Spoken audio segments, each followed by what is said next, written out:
What stands out to you in this corner landscape? Is it these conifers? This one right back here I've had for a few years, but just last summer I moved it up into full sun, and it's finally getting its pretty gold new growth back on. When it's in the shade, it turned a darker green. But I just love looking out into the landscape and seeing these.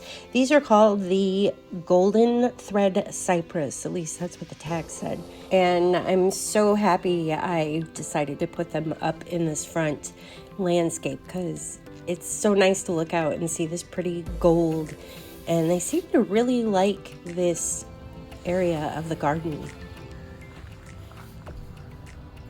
Another spot is under this new weeping ornamental tree. I was surprised during my walk today to see some of that iris piece that I got on Amazon is actually popping up. It waited till winter to pop up. So, all right, so me and Ollie are going to take you for a little walk, and we're going to check out some of the really cool things going on in the garden today, specifically conifers. And these are going to be conifers that I recommend, like these, the golden thread cypress. I can't remember where I got these. It might have been Lowe's, it could have been a local garden center, but I know I planted them 2019, and they actually put on a couple of inches of new growth. It's crazy warm for January here in Northwest Ohio. I should do some leaf blowing actually and get these out of this area. But I want to come over and take a look at these right here. So I planted these Golden Globe Arborvitaes last summer, and they put on a couple of inches, so I'm pretty excited. However, in the summer they're in mostly shade, so they don't really have the gold like the ones out, the shrubs out front do.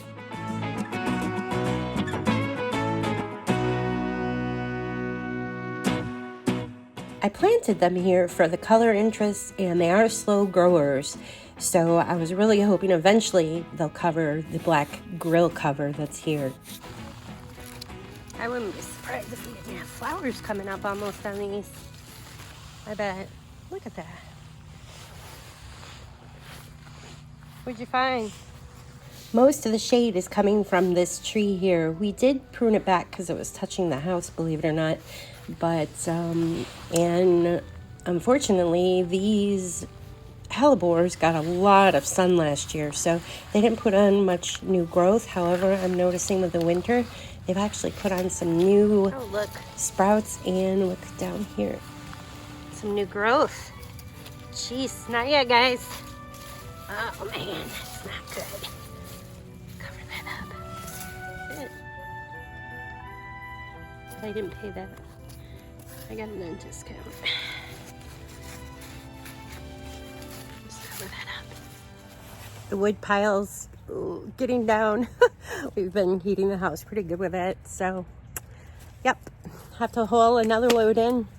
A couple loads. Can you believe we went through all that? There's about a fourth left of what I hauled over here in the golf cart. It took me about a day, and Andy was back splitting it, and I would haul it up in the golf cart and fill up the wood cabinet here attached to the sunroom and stack it along the wall here. It's about 30 feet, maybe more. We did actually get some snow, see?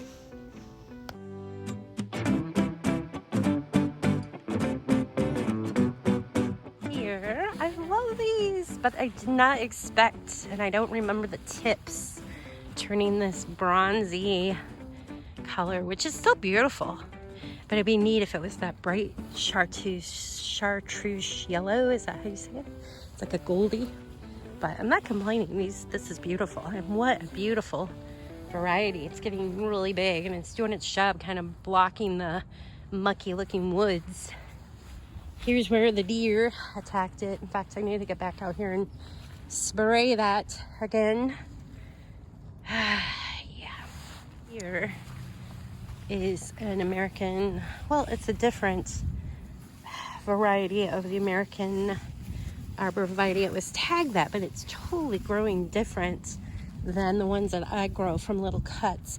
In fact, this one got butchered down from a deer, and look what happened. It actually had two new, oh look, you can see right here, that was the original that the deer got. And then over the year, 2 years roughly, two new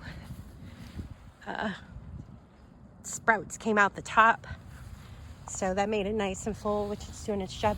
I was kind of hoping this would do that, but it's not. It's just a different variety.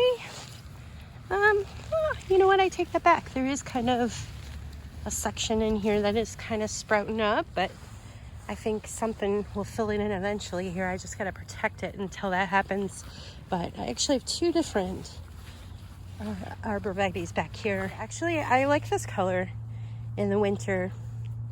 It's really nice, and it's not as dark as my local American Arborvitae, which we can go back and take a look at that. Actually, they were pretty cheap, and we were just gonna use them to provide a wind block and a little bit of a privacy block, kind of.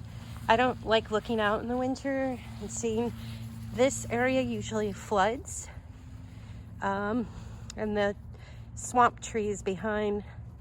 I like to see the green in the winter time out from the sunroom there, and it's also a great place.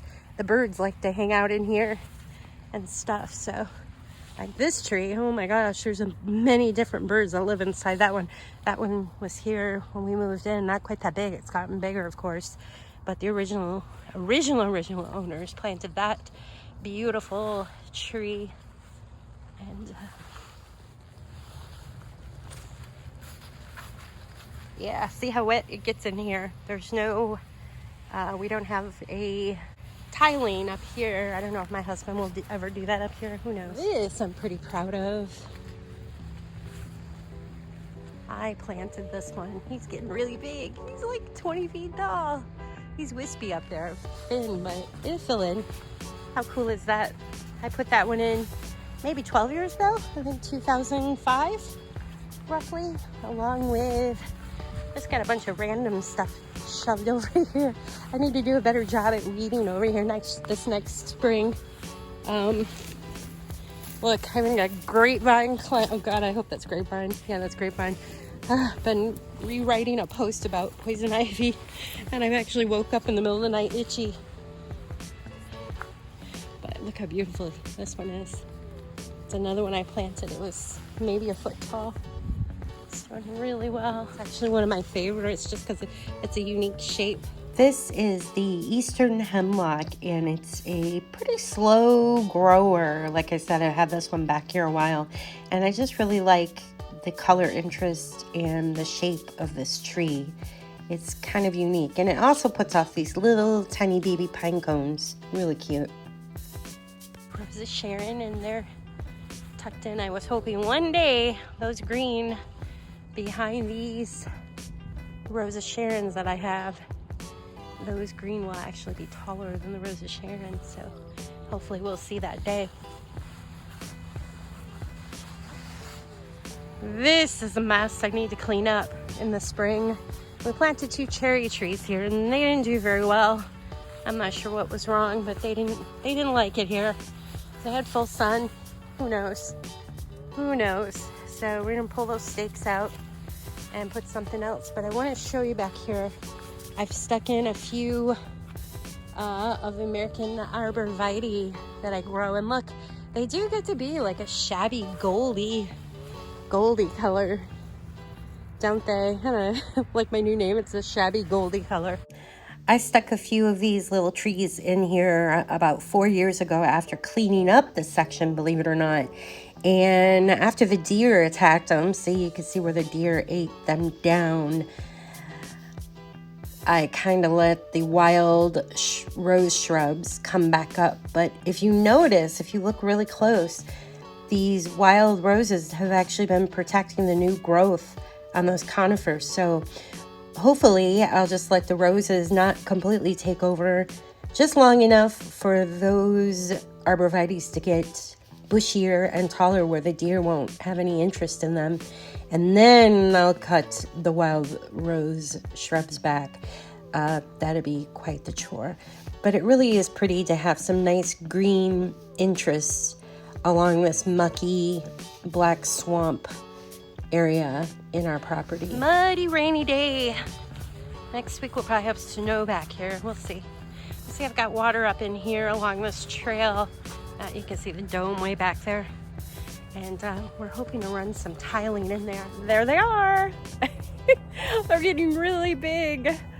I tell this story like all the time, but I'm pretty proud of it. What do you think, Ollie? Are they nice? Well, I'm glad the man lift is working because I'm gonna have him trim back these poopy trees behind these beautiful American Arborvitaes. These were once little tree seedlings that I got at our Wood County Soil Water Conservation District. And I'm going to share more about that because we have another tree sale coming up and you have to get your orders in quick. So these were planted in 2009 and look at them. They're huge. One thing really weird I've had to happen over here it wasn't from the deer. I'm not sure what caused it, but you see this one on the end. I lost another one that was on the end. A few years back, I lost one here. Same thing, American Arborvitae, and that's what it did. It just kind of died back. It really died back. Look at it. And I didn't notice any fungus on it or bugs or anything, so I'm not sure what happened. I need to get in there with the chainsaw and cut that the rest of the way back. But I don't know. I'm almost wondering if it's a sign, because if you look right straight back there, I can see my dome. And wouldn't that make just such a nice little path straight back, clear cut to the dome? I'm kind of liking that. What do you think? The ground's still pretty wet, but it's amazing. We're out here in Crocs, and I'm not cold. Hey, Mama. Hi, Daddy. Mama. Can I hold you? Can I hold you? I can hold you, huh? Gracie Kitty likes hanging out, looking back here at the Conifer collection as well. And there they are. We made a complete circle, somewhat around the house. I came out here to show you how excited I am about adding these 3 little shrubs in the front. And I love them. Just so pretty. I love that color, and it really just pops with a drab Ohio hardiness zone 5B6 color this time of year. And these are going to look really nice with some snow on them eventually. Come! Well, there it is. That was a fun little garden walk in January here in my Northwest Ohio garden. I'm glad my little critters were able to join us. I want to ask you to check out my website if you get a chance over at Haas.com. I'd really appreciate it if you click on over there and check out all the creative living and growing ideas I have on my site. I've been blogging since 2010, and I've been doing a lot of updates on it, so I think you'll enjoy what I have featured over there. And you can also find me on YouTube. Please subscribe at Bren Haas. Pretty simple. And if you're on other platforms on social media, look me up. I'm at the same, Bren Haas. I like tweeting, and I've got a huge Facebook group called Garden Chat. I hope you find yourself out in the garden. Until we meet again.